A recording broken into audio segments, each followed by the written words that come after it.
Hello friends, नमस्कार। मैं नीरज सिंह आप सभी का आपके अपने YouTube channel education for all पर स्वागत करता हूं। साथियों, हम सभी लोग सीटेट पेपर 2, बीपीएससी टीआरई 4 तथा अन्य सभी प्रतियोगी परीक्षा जिसमें विज्ञान से प्रश्न पूछे जाते हैं, उन सभी प्रतियोगी परीक्षाओं में विज्ञान में अच्छे से अच्छे अंक प्राप्त करने के लिए एनसीईआरटी के नवीनतम पाठ्यक्रम पर आधारित एनसीईआरटी साइंस का अध्ययन कर रहे हैं। इस समय हम सभी लोग क्लास 6 के लेसन 11 का अध्ययन करेंगे, जिसके अंतर्गत हम लोग प्रकृति की अमूल्य संपदा पाठ का अध्ययन करेंगे। साथियों, हम सभी लोग इस प्लेलिस्ट के अंतर्गत लेसन 1 से लेकर के लेसन 10 तक का अध्ययन कर चुके हैं, जिसे आप लोग प्लेलिस्ट में जा करके देख सकते हैं।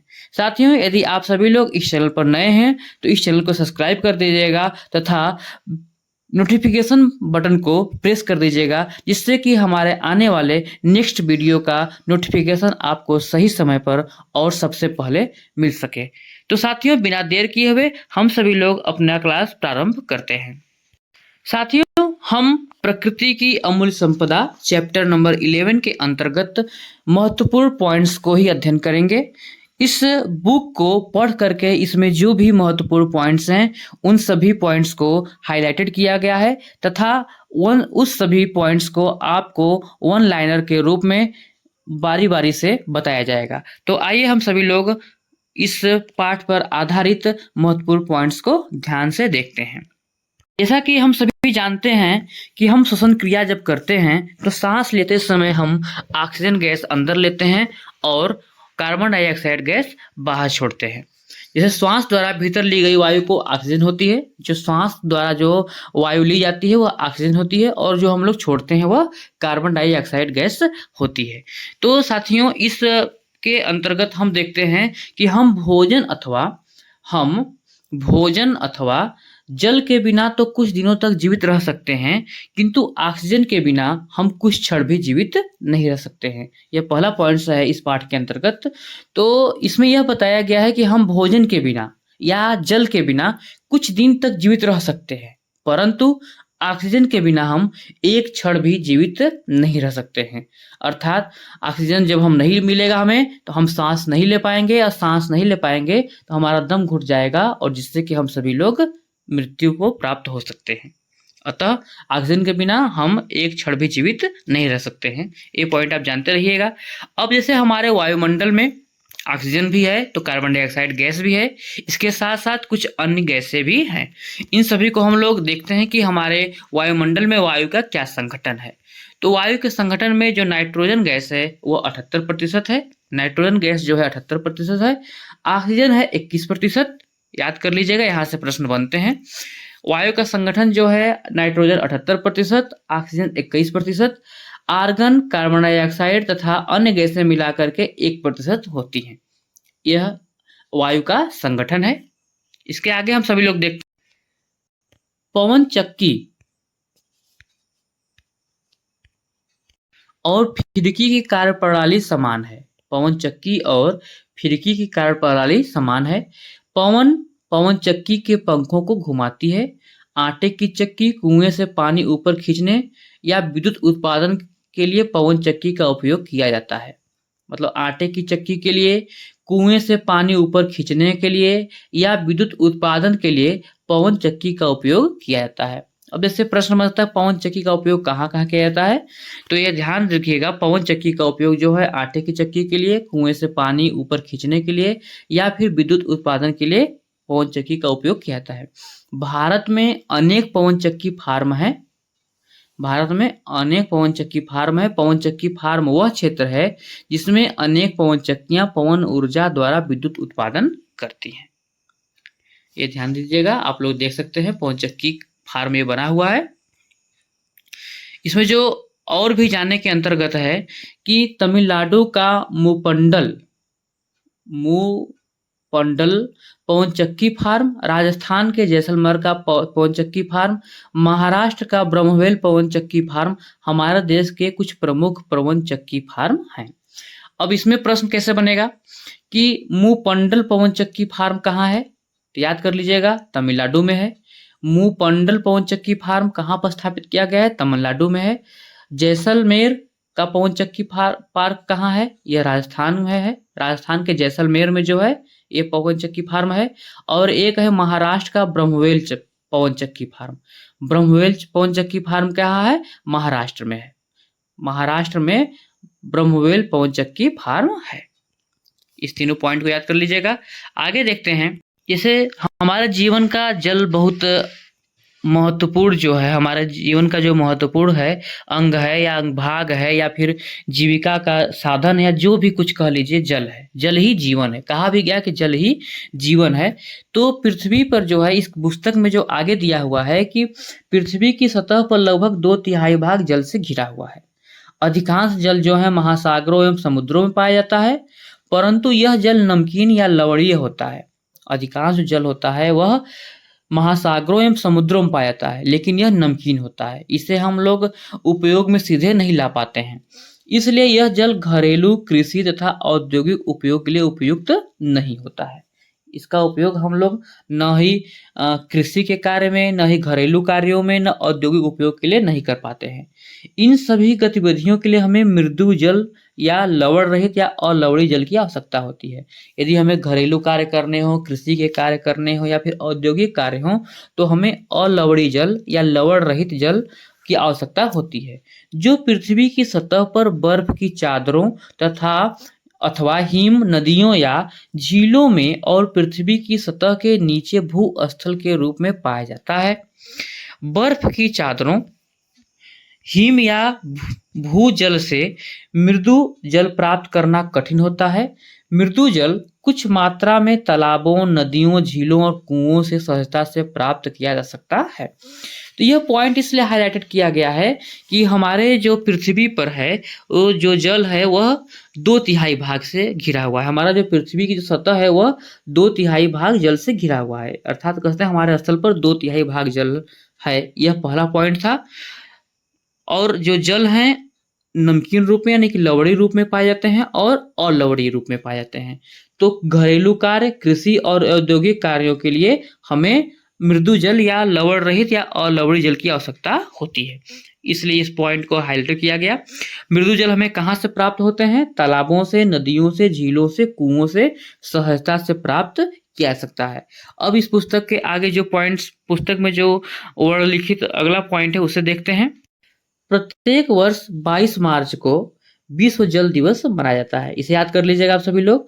प्रत्येक वर्ष 22 मार्च को विश्व जल दिवस मनाया जाता है। तो विश्व जल दिवस कब मनाया जाता है? तो 22 मार्च को। आगे देखते हैं,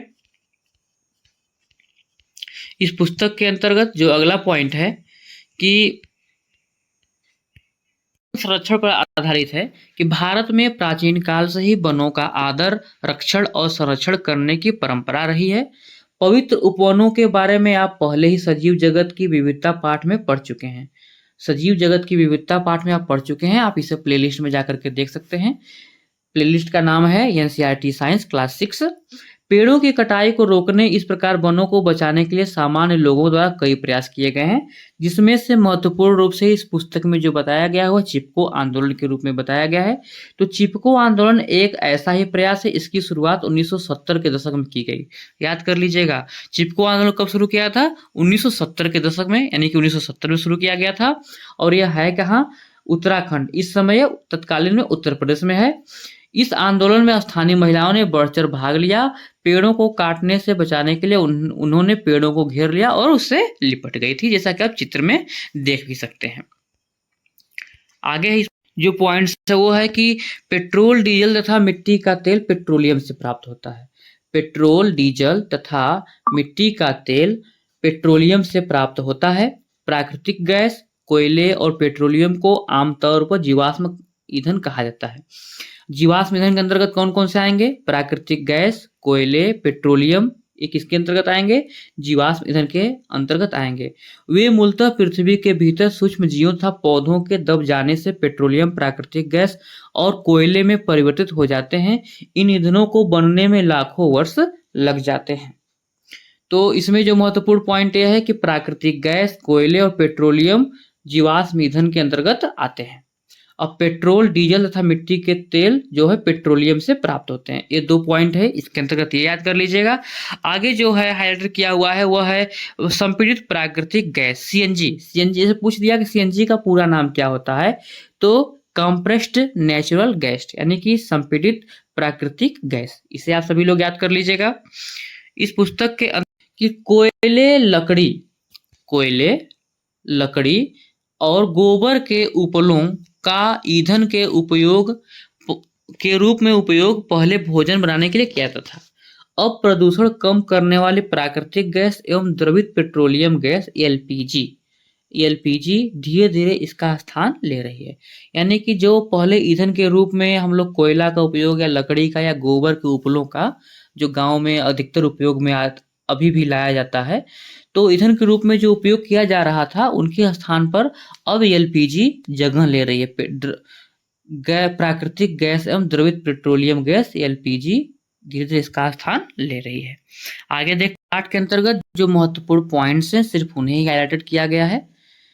पूरा पुस्तक पढ़ने का समय आप में से किसी के पास नहीं है। आप सभी लोग प्रतियोगी परीक्षा का तैयारी कर रहे हैं, तो आपको कम समय में संपूर्ण नोट्स चाहिए, तो आपको जो हाईलाइटेड है सिर्फ उसी पर ध्यान देना है, ज़्यादा कुछ ध्यान देने की जरूरत नहीं है।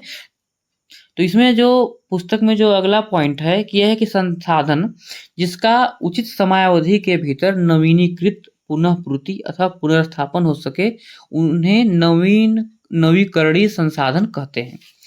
ऐसे संसाधन जिनका उचित समयावधि मतलब उचित समय के भीतर ही हमें वो पुनः मिल सके तो वह नवीकरणीय संसाधन है। जैसे वायु, जल और वन नवीकरणीय प्राकृतिक संसाधनों के कुछ उदाहरण हैं। अब आपसे प्रश्न पूछ देगा कि नवीकरणीय संसाधन के उदाहरण हैं, 4 ऑप्शन आपके दे दिया, तो उसमें से आप जानते रहिएगा कि वायु, जल और वन जो है वह नवीकरणीय स्रोत के नवीकरणीय प्राकृतिक संसाधन के अंतर्गत आएंगे।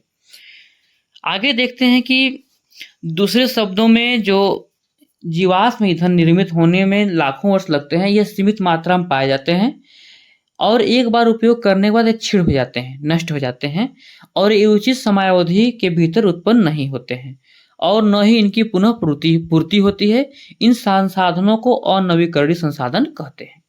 मतलब कि जिसकी पूर्ति हमें दोबारा न हो सके वह अनवीकरणीय संसाधन है। अनवीकरणीय प्राकृतिक संसाधनों के उदाहरण जो हैं वह एक खनिज है, मृदा है, चट्टानें हैं, कोयला है, पेट्रोलियम है और प्राकृतिक गैसें हैं।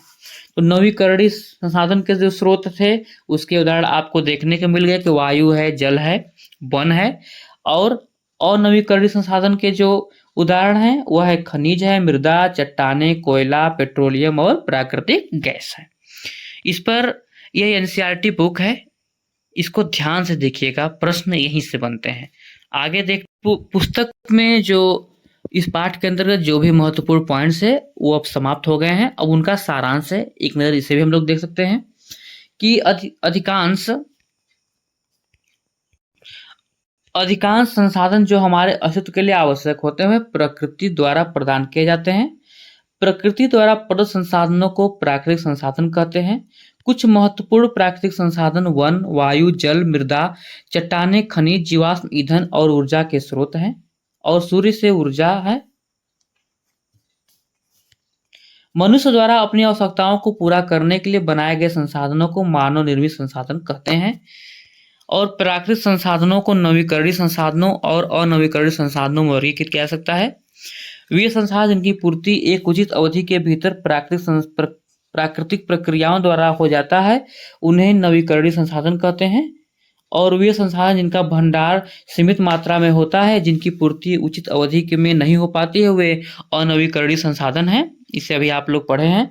अब मानव सहित सभी सजीव अपने जीवन के लिए प्राकृतिक संसाधनों पर निर्भर है, इसलिए हमें उनका विवेक पूर्वक उपयोग करना चाहिए। ये इस पाठ के आधार पर इसके सारांश थे। तो इस तरह से ये हमारा पाठ अब समाप्त हुआ। इस पाठ से संबंधित जो भी महत्वपूर्ण पॉइंट्स है आपके सामने प्रदर्शित कर दिए गए।